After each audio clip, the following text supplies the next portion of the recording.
Soyez les bienvenus à cette série de cours sur les grands moments de l'histoire musicale. Vous vous souviendrez qu'au cours dernier, nous avions parlé du romantisme. Le romantisme était comme toile de fond à notre émission et nous avons aussi parlé d'un de ses protagonistes les plus importants, Beethoven. Beethoven qui avait comme idéal la liberté.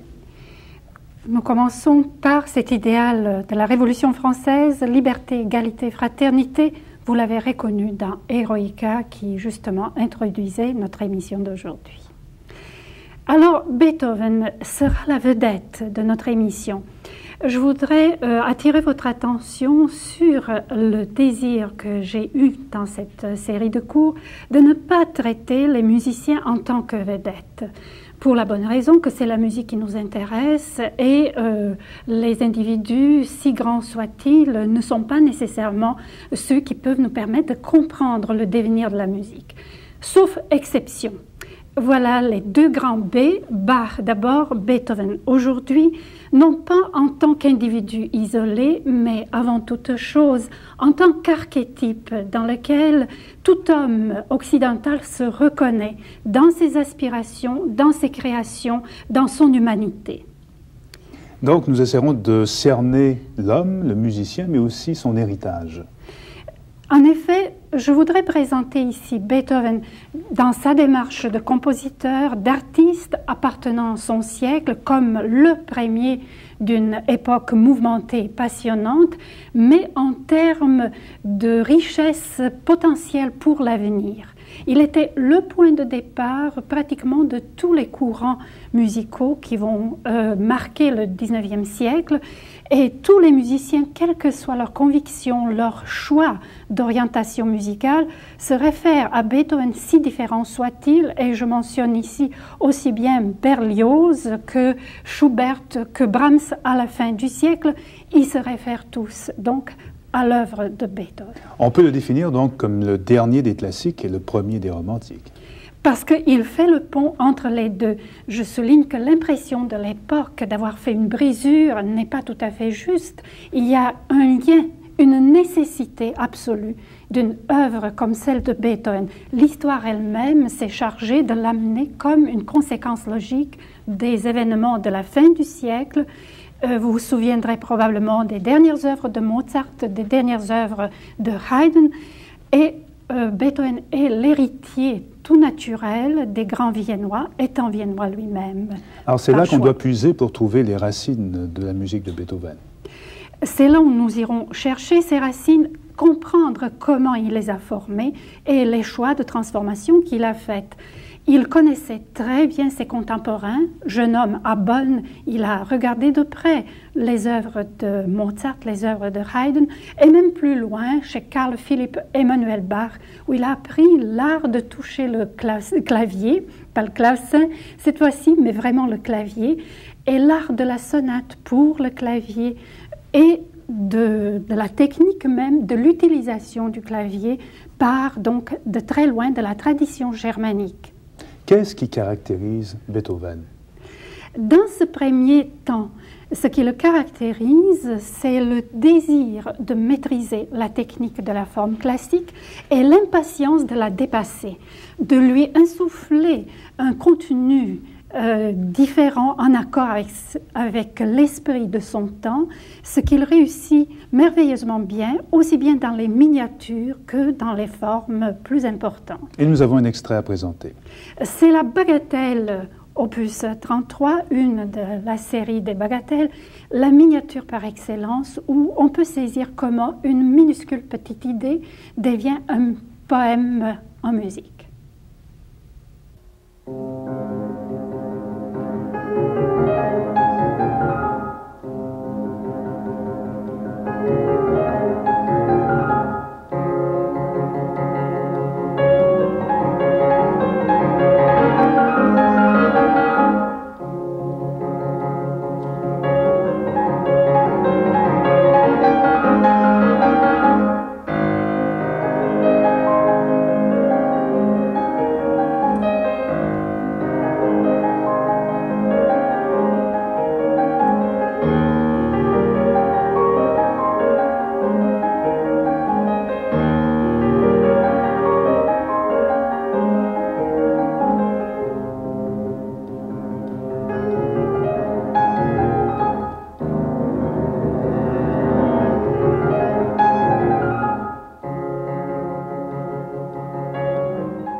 La Bagatelle, numéro 7, opus 33 de Beethoven. Peut-on faire un lien entre le cheminement personnel du compositeur Beethoven et l'éveil au romantisme? D'une façon assez immédiate, on peut suivre de près la création musicale de Beethoven, et en particulier sur deux plans. Le cheminement est parallèle dans la sonate pour le piano et dans la symphonie orchestrale. C'est comme si l'acquisition du langage musical de ce temps-là s'appliquait de façon très subtile, adaptée aux moyens, à un domaine et à l'autre. Peut-être dans le domaine de la sonate pour le piano, ce serait passionnant de pouvoir parcourir le répertoire de 32 sonates, sauf que le temps ne nous le permet pas.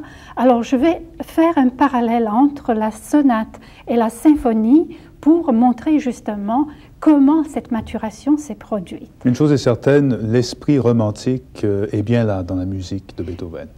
En effet, au début, il se base sur les formes classiques, mais ces formes classiques voient progressivement un contenu radicalement transformé. L'exemple que je voudrais prendre, c'est une des sonates de la première étape, avant les années 1802. Celle qui est assez célèbre, c'est la Pathétique, opus 13, qui, dans une structure très traditionnelle de forme sonate qu'on reconnaît presque à l'oreille nue, l'introduction d'un contenu tout à fait dramatique. D'ailleurs, l'expression elle-même, le titre qui lui a été donné, correspond bien à son contenu. L'introduction très lente n'est pas habituelle à la sonate viennoise classique, et le grave qui commence la sonate est d'inspiration un peu ancienne. On s'étonne de trouver ici le souvenir de l'ouverture à la française, très lent, méditatif, avec le rythme ponctué et les silences qui sont ici d'une tension tout à fait exceptionnelle.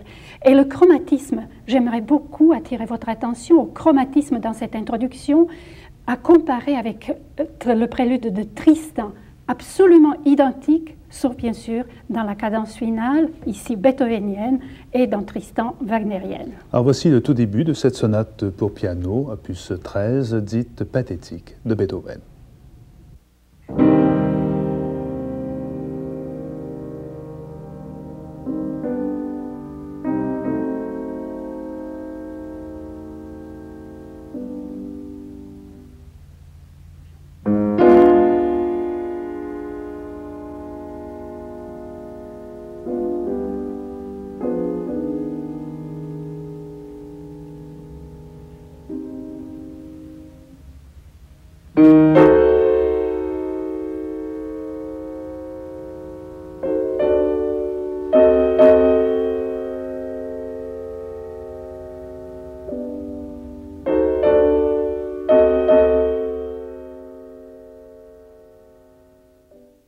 Voilà un extrait du premier mouvement de la sonate pathétique de Beethoven, qui témoigne d'une certaine audace pour l'époque. Avec le chromatisme, avec une tension dramatique à l'intérieur, les silences également, tout est vraiment présent, même si la forme est très traditionnelle et l'esprit classique se trouve malgré tout perturbé par ce contenu pianistique en masse sonore. Donc, vous voyez trois étapes importantes dans la vie et l'œuvre de Beethoven. Une première que vous avez évoquée, celle qui nous conduit à peu près jusqu'aux années 1800. Ensuite, une autre que l'on pourrait faire commencer autour des années 1802. C'est le temps où il découvre sa surdité commençante et le trouble que cela a provoqué, l'angoisse et le doute sur sa vocation en tant que musicien, puisque lui était essentiel dans son esprit à la vocation qu'il sentait en lui. Avec ces problèmes de surdité qui apparaissent, est-ce que la musique de Beethoven tente à changer? Pas pour l'instant. Pour l'instant, il a de l'espoir. Il tient compte qu'il y aura peut-être moyen de stopper ou peut-être y remédier. Cependant, cette angoisse ne l'empêche pas de créer, et c'est le temps simultanément des premières symphonies qui témoignent d'une invention et encore d'une stabilité attachée au passé malgré toutes les contradictions qui se préparent. Alors, ce temps correspond à 3 ans près par rapport à la pathétique de la création donc de ces 2 premières symphonies qui sont considérées aujourd'hui comme d'obédience presque classique.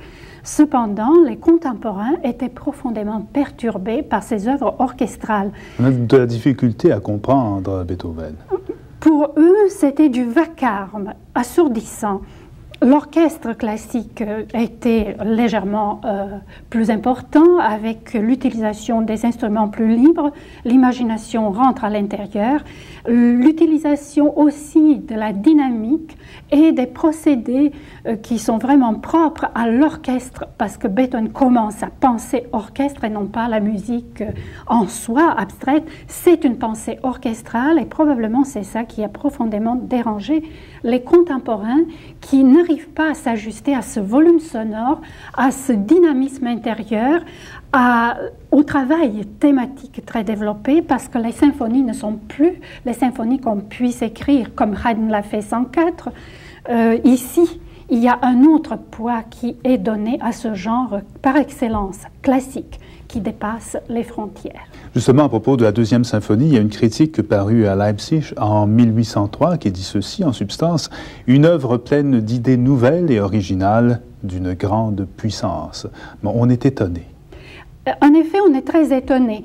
La même année, probablement pour le même concert, un autre critique va dire des choses contradictoires par rapport à cette première opinion. Mais pour l'instant, nous allons écouter un extrait de la 2e symphonie de Beethoven.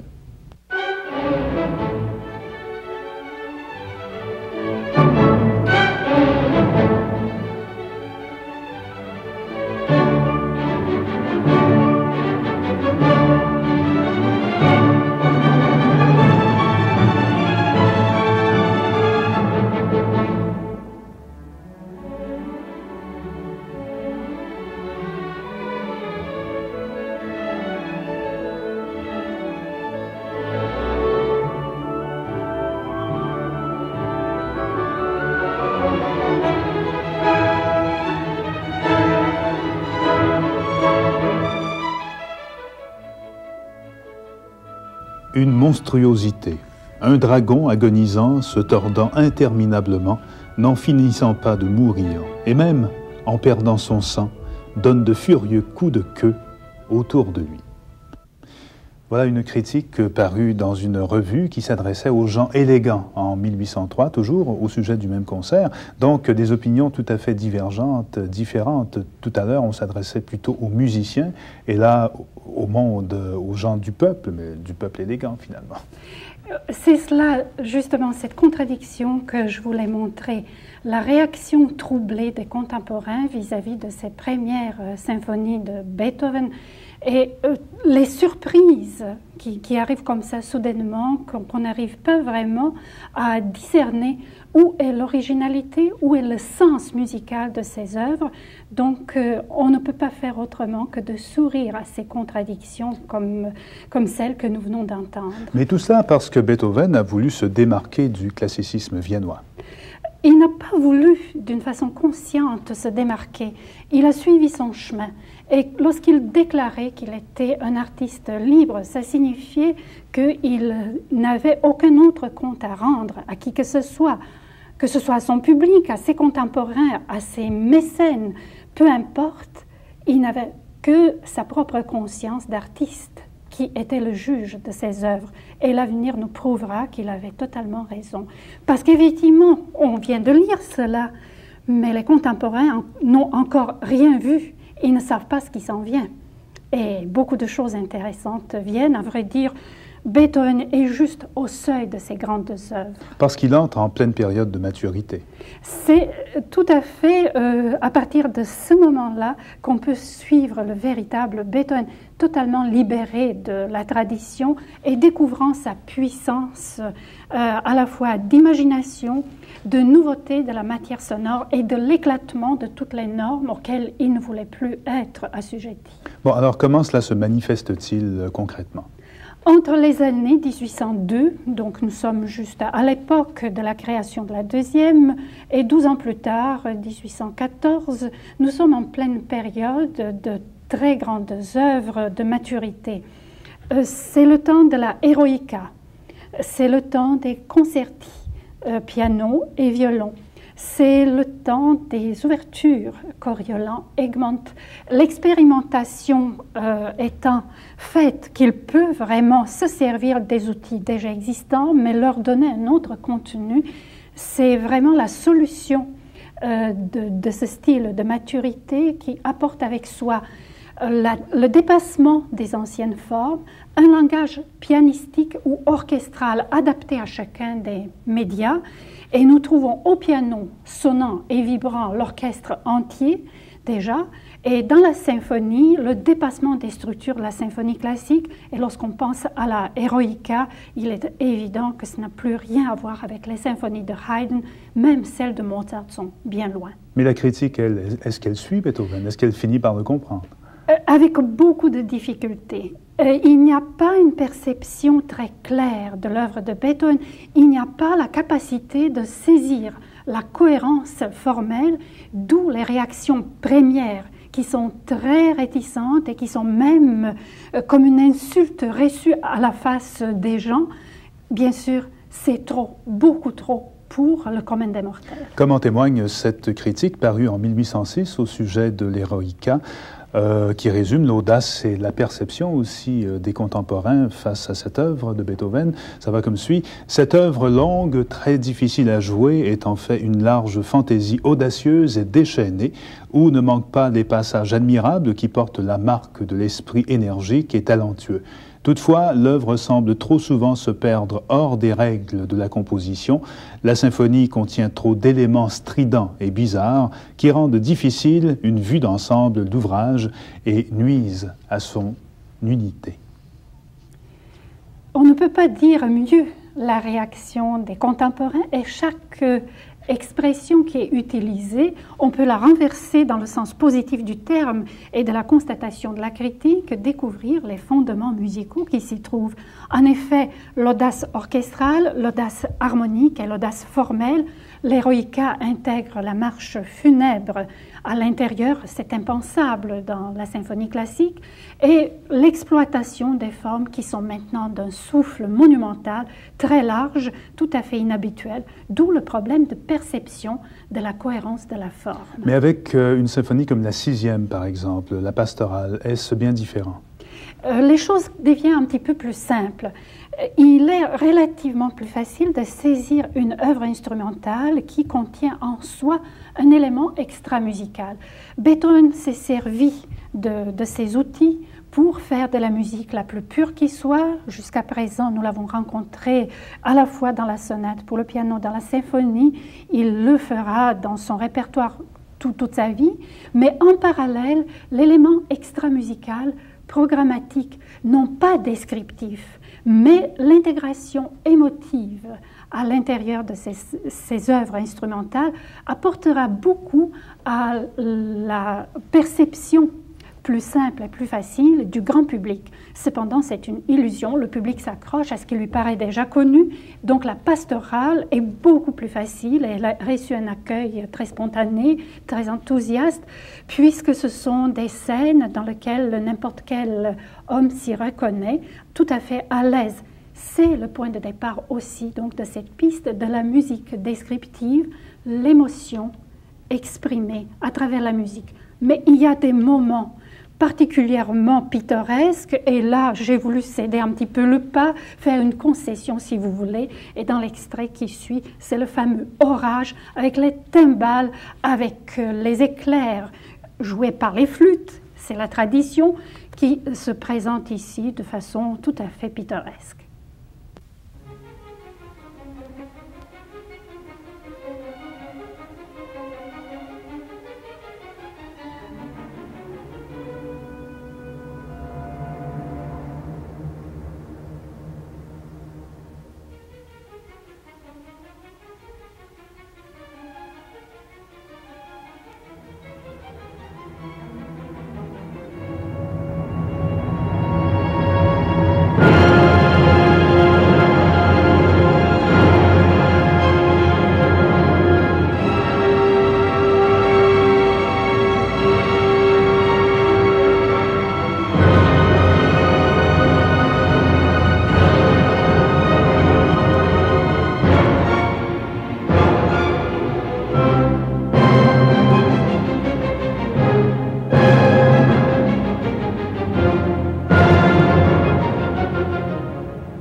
Avec la pastorale, donc, Beethoven va beaucoup plus loin que la stricte peinture sonore. C'est l'évocation des sentiments qui prime. C'est ainsi qu'il avait conçu, et Beethoven se trouve comme point de référence des compositeurs qui vont développer justement la symphonie à programme et le genre privilégié du romantisme, le poème symphonique. Je fais ici référence à Berlioz, notamment le premier parmi d'autres avec la symphonie fantastique, et Liszt avec le poème symphonique, tout l'immense répertoire qui va suivre depuis ce moment-là pratiquement jusqu'à nos jours. Ça va faire fortune. Donc un point de départ important. Mais à la même époque, on assiste aussi au premier cycle des Lieder de Beethoven. C'est à peu près à la même époque que Beethoven composera les symphonies subséquentes, donc la musique à l'état pur, qui la 7e, la 8e n'ont pas d'idée extra-musicale, et c'est vraiment la référence à cet idéal classique qui va être repris et développé par le romantisme de la pureté absolue de la musique. Cependant, dans le domaine de la musique vocale, Beethoven va proposer aussi un modèle. Il est pionnier dans plusieurs champs d'exploration, et dans le domaine des cycles des Lieder, An die Ferne Geliebte ou à la bien-aimée lointaine, c'est la clé, on peut dire, de toutes les idées cycliques dans le domaine du lied qui va être reprise par des compositeurs qui vont suivre. Il cherche des solutions au problème de l'unité de la forme. Le problème de la forme sera un des problèmes majeurs pour Beethoven, d'ailleurs comme pour tous les romantiques. Comment mettre un contenu nouveau dans des formes anciennes? Et dans le cas du lied, qui d'abord part comme une miniature fragmentaire isolée, se trouve poser la question comment établir la cohérence entre plusieurs miniatures qui tournent autour du même sujet. Beethoven propose la solution qui est à la fois poétique et de thématique musicale. Poétiquement parlant, le cycle des Lieder tourne autour d'un même sujet. En général, un amour, le devenir d'un amour et l'amour malheureux, par définition, l'amour romantique, comme c'est lui, de l'amour courtois, de l'amour, disons, idéalisé. C'est cela qui va faire l'unité poétique, et sur le plan musical, l'unité cyclique. La même idée musicale se retrouvera dans le premier, dans le dernier lied, les 6 Lieder du cycle faisant un tout parfaitement équilibré. Donc voilà, ce sera le modèle dont s'inspireront les autres compositeurs romantiques. Nous les rencontrerons très bientôt. Et pour illustrer votre propos, vous voulez maintenant nous faire entendre Dietrich Fischer-Dieskau, qui est accompagné au piano par Alfred Brendel, dans ce dernier lied du cycle à la bien-aimée lointaine de Beethoven.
Erklungen wurde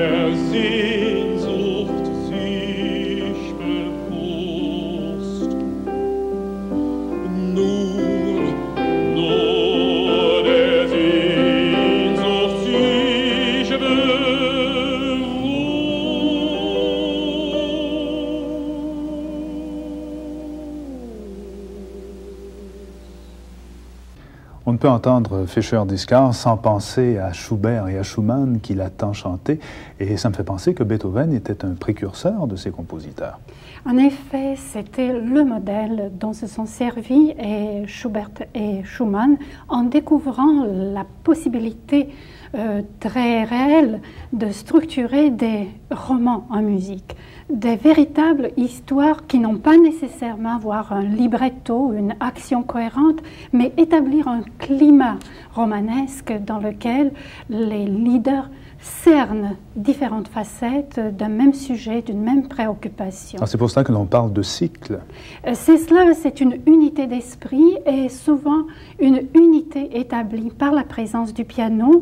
L'accompagnement du piano devient essentiel. Il était déjà traité de façon privilégiée chez Beethoven dans ce premier cycle des leaders.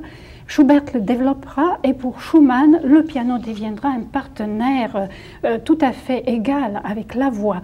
Et ce sentiment de complicité entre le poème, le texte, la voix qui chante, la mélodie qui est interprétée, qui exprime l'essentiel du texte, et le piano qui enrobe tout d'un climat parfaitement uni, donne le sentiment que sont donc vraiment des romans en musique. Et pour illustrer ce que vous dites, écoutons le Dichterliebe de Schumann, interprété par Bernard Levasseur et Louis-André Barry au piano.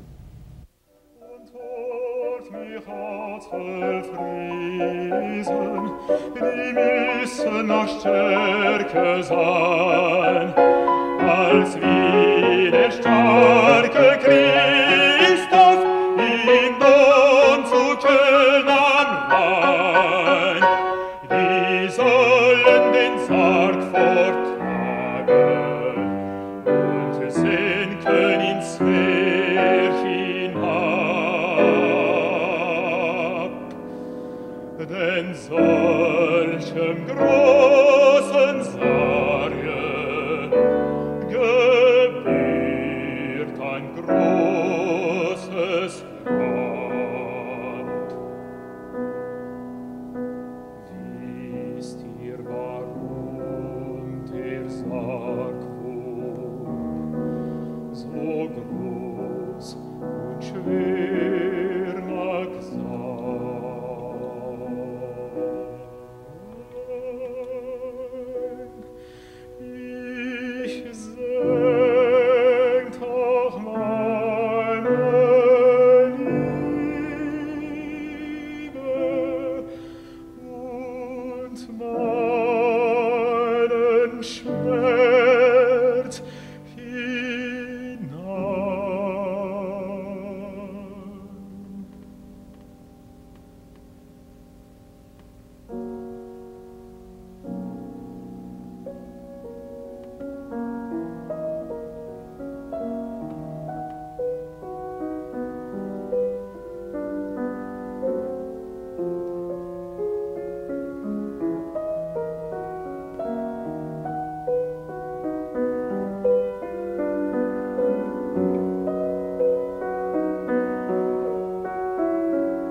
Dichterliebe de Schumann, Bernard Levasseur était accompagné au piano par Louis-André Barry.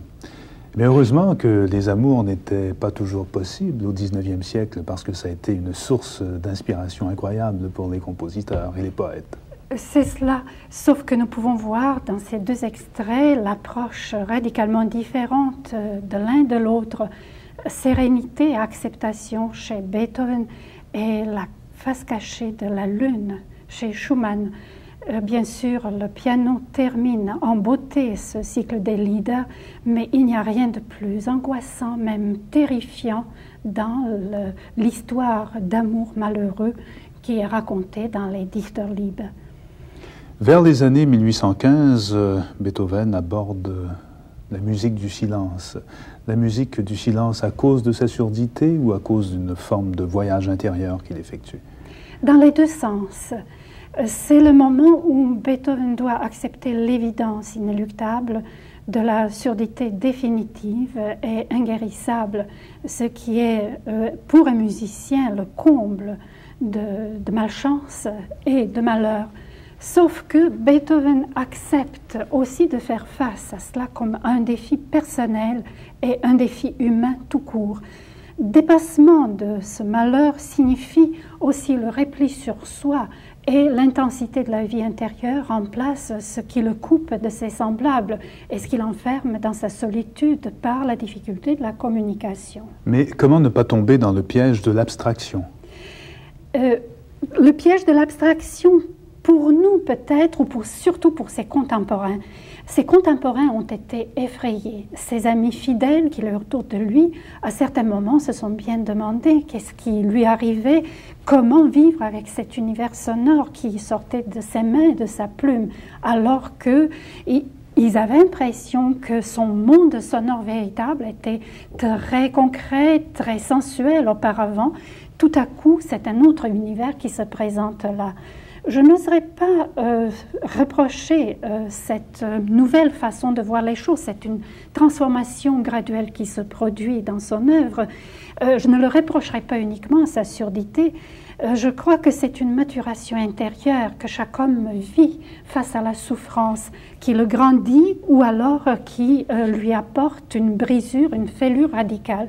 Chez Beethoven, c'était plutôt une source de créativité magnifique et c'est à cette troisième époque appartiennent ces deux monuments que sont la Missa Solemnis et la 9e symphonie. Je m'attarderai quelques instants à la Missa Solemnis que Beethoven lui-même considérait comme une œuvre essentielle de sa création.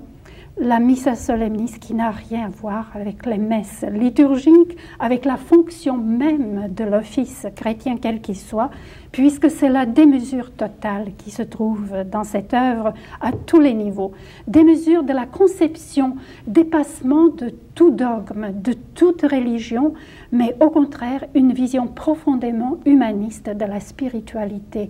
Voilà pourquoi la Missa Solemnis répond à toutes les aspirations qu'on peut avoir vers l'absolu sans mettre une étiquette, quelle qu'elle soit, de religion là-dessus.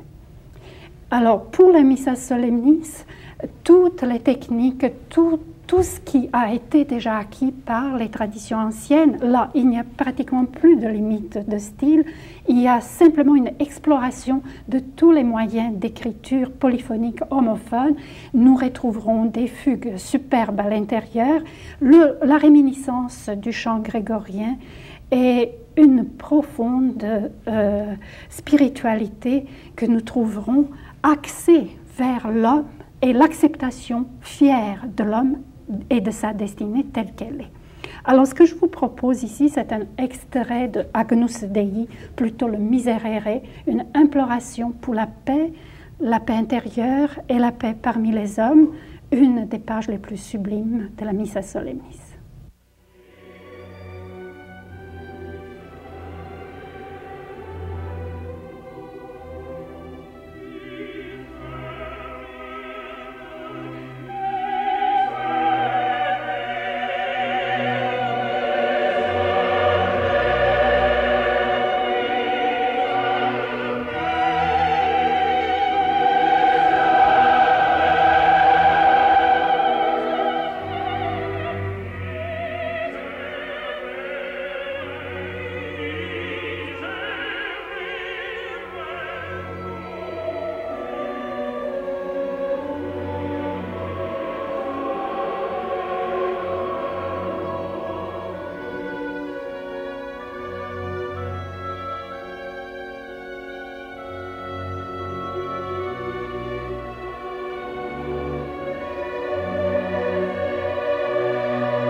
L'Agnus Dei de la Missa Solemnis de Beethoven, ce qui nous amène à parler de la 9e symphonie qui est contemporaine de cette œuvre.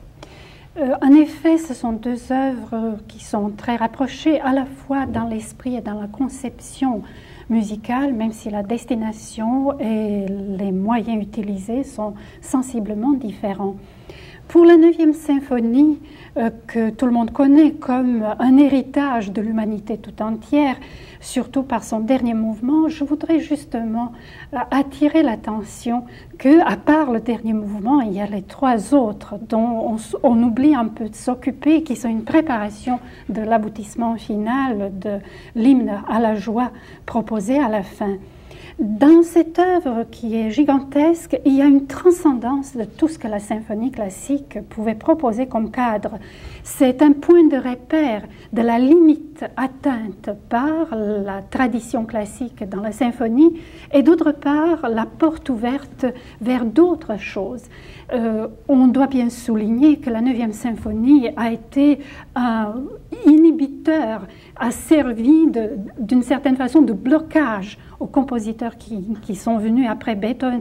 Cette question de Schubert, et après Beethoven, quoi faire? Qu'est-ce qu'on peut dire après ce qu'il a proposé? Et ce sera le cas pour tous les musiciens du 19e siècle qui voudront aborder le genre. C'est dire qu'on arrive à l'extrême limite du genre comme tel et qu'il faut trouver autre chose. L'intensité qui se trouve dans cette symphonie ne se trouve pas nécessairement dans le dernier mouvement. Et justement, pour cette raison-là, pour ceux qui n'ont pas vraiment fréquenté les autres, je suggère l'écoute attentive de l'Adagio. Qui est un mouvement sublime. Le mouvement sublime avec la série de variations qui n'a rien à voir avec un programme quelconque, quel qu'il soit. C'est de la musique à l'état pur, la plus dense, la plus intense qui soit. Et quand je parlais de la musique au bord du silence, on peut bien imaginer que cette musique a pu vibrer à l'intérieur de cet esprit magnifique de musicien que était Beethoven. Mais c'est difficile pour nous d'imaginer aujourd'hui que la critique n'a pas toujours été unanime à l'égard de cette œuvre de Beethoven. Comme d'habitude, toujours des voix très inquiètes, tourmentées à la fois par la nouveauté, par l'audace et par cette absence de référence à quelque chose de déjà connu.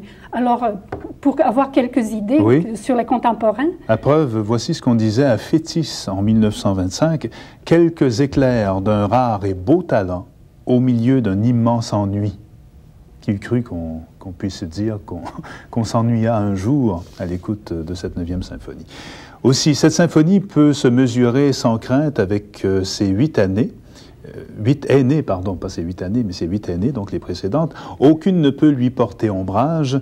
Seule son originalité témoigne de la marque paternelle. Tout y est nouveau et encore jamais entendu. Et c'était à Leipzig en 1924. Une autre critique, une rapide, sa conception ne correspond pas au génie du grand maître. Cette œuvre, dans une aspiration purement formelle, s'égare hors du droit chemin.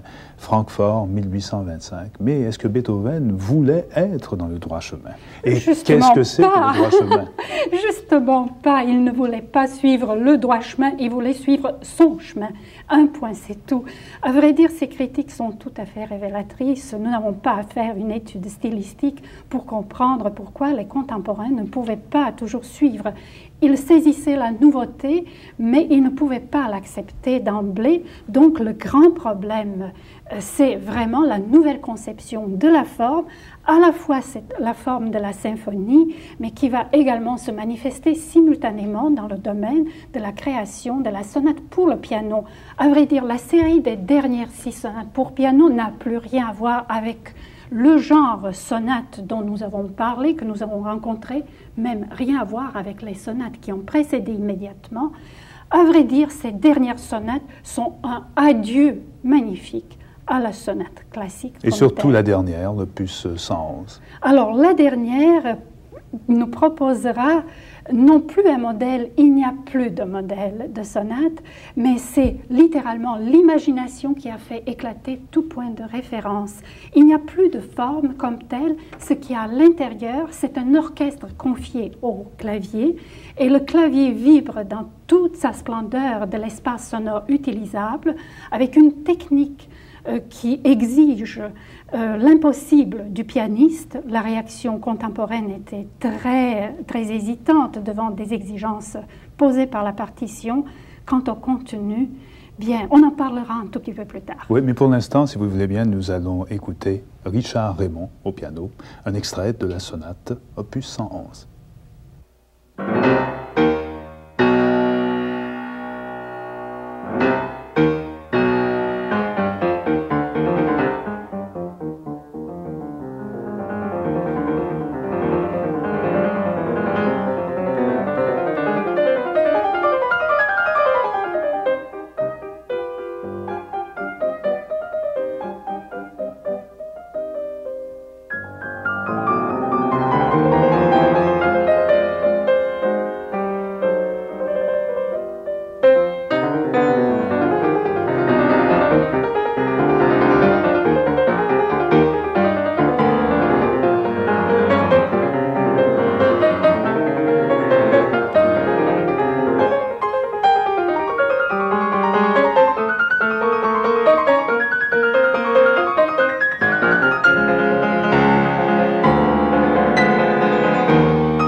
Richard Raymond est un extrait de la sonate opus 111 de Beethoven.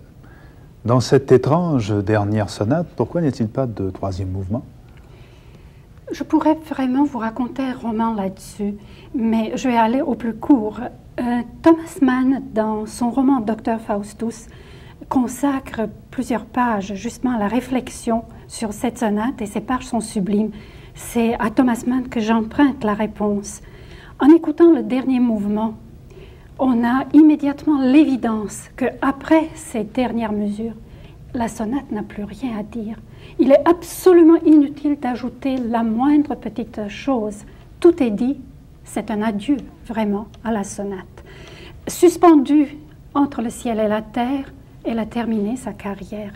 Cependant, si dans le domaine tel quel de la sonate classique, Beethoven propose une dernière étape, l'impact de sa liberté et de ce choix de faire des œuvres qui sont de cette audace et de cette ampleur, confession intime, il y a eu des conséquences à long terme. Et les compositeurs qui ont suivi ont été fascinés par l'œuvre de Beethoven pour réaliser à leur tour la mutation. Ce n'est même plus une transformation, une évolution, c'est littéralement une mutation du genre.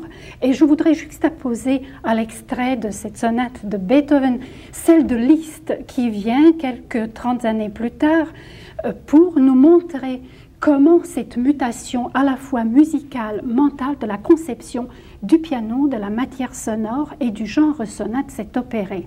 La sonate en si mineur de Liszt est un classique de la sonate après Beethoven. Elle n'a pas de mouvement.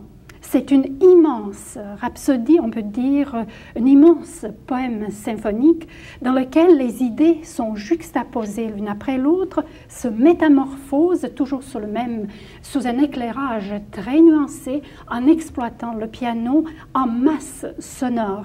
Et il y a des parallèles qui sont magnifiquement établis entre les deux mouvements, harmoniquement parlant, basés sur le septième de dominante, sur les octaves, les masses accordiques et les silences dramatiques, sans parler du chromatisme, langage essentiel de Liszt. Et à cet égard, Liszt est un digne héritier de Beethoven. En effet. Alors nous écouterons cette sonate, un extrait tout de moins, sonate en si mineur de Liszt, interprétée au piano par Kemal Gekish.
En conclusion, quel héritage Beethoven nous a-t-il laissé? L'héritage qui sera la base de toutes les œuvres et toute la production du XIXe siècle. Ça signifie que tous les grands compositeurs qui ont créé la musique romantique font appel à Beethoven pour les idées, pour l'inspiration, pour le matériau sonore qui leur donnera la base de leurs œuvres. Que ce soit dans le domaine du piano, c'est une tradition qui se trouve complètement à la source de tout le reste. L'orchestre sera la pensée fondamentale de la musique romantique, c'est chez Beethoven qu'on le cherchera, et cette aspiration à la liberté, le modèle que Beethoven va donner sera celui qui ouvrira les portes à l'imagination de tous les autres. Et au refus du compromis aussi. Refus total de tout compromis, il n'y a que la force créatrice qui est importante. L'opinion des contemporains n'a pas de signification prépondérante. Cependant, pour terminer, je voudrais vous proposer une œuvre parmi celles qui me paraissent les plus essentielles de vérité et d'authenticité, d'une tension intérieure extrême, et pourtant les moyens sont presque ascétiques. Il s'agit de la Cavatina, le 5e mouvement du Quatuor opus 130, Cavatina, cavare, creuser, la profondeur, où il y a une mélodie qui est coupée par des intenses silences et dans lequel l'essentiel est dit. Les œuvres ainsi créées par Beethoven aux abords de l'éternité sont parcourues par un mysticisme si brûlant que quelques-uns de ses admirateurs estimaient qu'il était devenu fou.